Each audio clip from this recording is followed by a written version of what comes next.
تو اللہ رب العالمین نے سورہ میں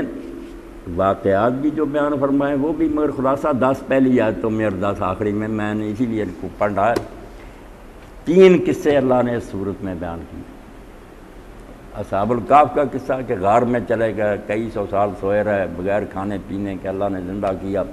اور بعد میں دنیا ہی بدل گئی۔ گئے تھے تو سارا ملک کافر تھا، بادشاہ کافر تھا، قوم کافر تھی، ان کی جان کے در پہ تھے کہ یہ اگر توحید نہ چھوڑیں اور بت پرستی نہ قتل کریں جانیں بچانے کے لیے، مگر سوئے سوئے ان کے بادشاہ بھی مسلمان ہو گیا، قوم بھی مسلمان ہو گئی۔ جب یہ جاگے تو انہوں نے ان کا احترام کیا، ان کی قبروں پر انہوں نے مسجد بنا دی، یادگار، دین ہی آ گیا تھا۔ اور اسی طرح دوسرا قصہ ہوا کہ حضرت موسی علیہ السلام جو تھے انہوں کی ملاقات حضرت خضر علیہ السلام سے ہوئی۔ ایسے کام ان کے سامنے انہوں نے کیے جس پر موسی علیہ السلام مضطرب ہوتے تھے، اعتراض کرتے تھے کہ یہ کیا ہو رہا ہے۔ بعد میں سمجھایا گیا کہ یہ اللہ کے حکم سے ہوئے، یہ ان میں راز ہیں۔ وہ بھی اللہ تعالیٰ نے یہی بات بتائی کہ ظاہر سے دھوکہ نہیں کھانا چاہیے کہ کاروں میں گھوم رہا، کوٹھوں بنگلیوں میں رہ رہا، یہ ترقی کر گئے، کوئی چیزیں نہیں، یہ ظاہری چیزیں کوئی نہیں، ان کے باطن میں جو کچھ ہے نا وہ اللہ جانتا۔ تم نہیں جانتے، تم یہ کہتے ہیں یہ ترقی یافتہ قوم ہے، یار اخبار بھی کہتا کہ ہم سے تو فقط وعدہ حور ہی ہے، ان کو تو سب کچھ نصیب ہے، محل بھی نصیب ہیں، حوریں بھی نصیب ہیں، خوبصورت لیڈیاں، شکوہ کیا۔ تو یہی ہوتا نا کہ آدمی ظاہری چمک دمک سے دھوکہ کھاتا۔ تو اللہ تعالیٰ نے خضر علیہ السلام اور موسیٰ علیہ السلام کے قصہ میں یہی دکھایا کہ آپ تو کیا ہے، موسیٰ علیہ السلام جیسے لوگ بھی غلطی میں پڑ جاتے ہیں، ظاہر کو دیکھ کر بتانا پڑتا ہے کہ یہ ظاہر میں کچھ اور ہو رہا۔ اب ظاہر میں تو بالکل برا ہو رہا تھا نا کہ جن لوگوں نے پہچان کر حضرت خضر علیہ السلام کو، وہ کوئی اور گمنام آدمی نہیں تھے، وہاں کے نبی تھے، لوگ اس علاقے کو انہیں جانتے تھے۔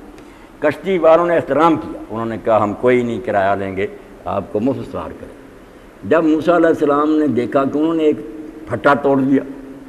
تو آپ نے کہا یار اتنی نیکی کی انہوں نے، آپ نے ان کا پھٹا توڑ دیا کشتی کا۔ بعد میں سمجھایا کہ آگے ظالم بادشاہ ہے، وہ بیگار میں کشتیاں پکڑ رہا، نئی، اگر یہ بھی نئی نویلی جاتی تو وہ ان بیچاروں سے چھین لیتا، یہ ہے مسکین، ان کا گزارا اسی پر ہے۔ تو یہ میں نے ان سے زیادتی نہیں کی، اگر انہوں نے کرایہ نہیں لیا تو میں نے ظلم نہیں کیا، ابھی انہیں پتہ چل جائے گا کہ میں نے اچھا کیا۔ جب اس بادشاہ نے دیکھا ٹوٹا ہوا تختہ تو نہیں، اس نے وہ کشتی لی۔ تو مطلب نیکوں کے ساتھ جب ایسا ہوتا نا کہ ان کے بچے مر گئے، ان کا کاروبار خراب ہو گیا، ان کی تنزلی ہو گئی، تو وہی بات نا تختہ ٹوٹنے والی، وہ ایک مثال ہے۔ لوگ حیران ہوتے ہیں کہ یہ نمازی ہے، دیندار، یار اس کے ساتھ ظلم ہو رہا۔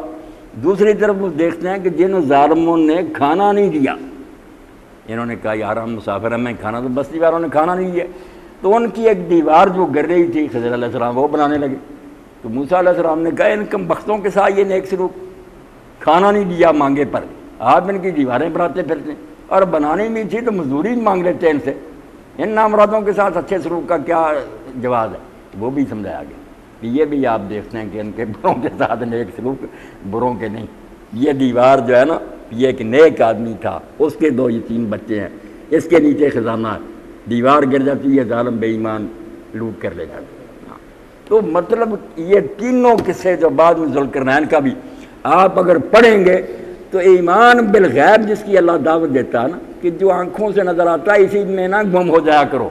اس کی رونقی تمہیں گمراہ نہ کر دے کہ ترقی ہے، باغات ہیں، کوٹھیاں بنگلے، ان کے پیچھے جھانکنے کی کوشش کرو، اس کے پیچھے ایک انتظام ہے جو اللہ تعالیٰ چلا رہا، اس کے ہاتھ میں باغ ڈور، اس کے اپنے مسالے ہیں، اپنی حکمتیں ہیں، کچھ راز ہیں، وہ تم نہیں سمجھتے تو خاموشی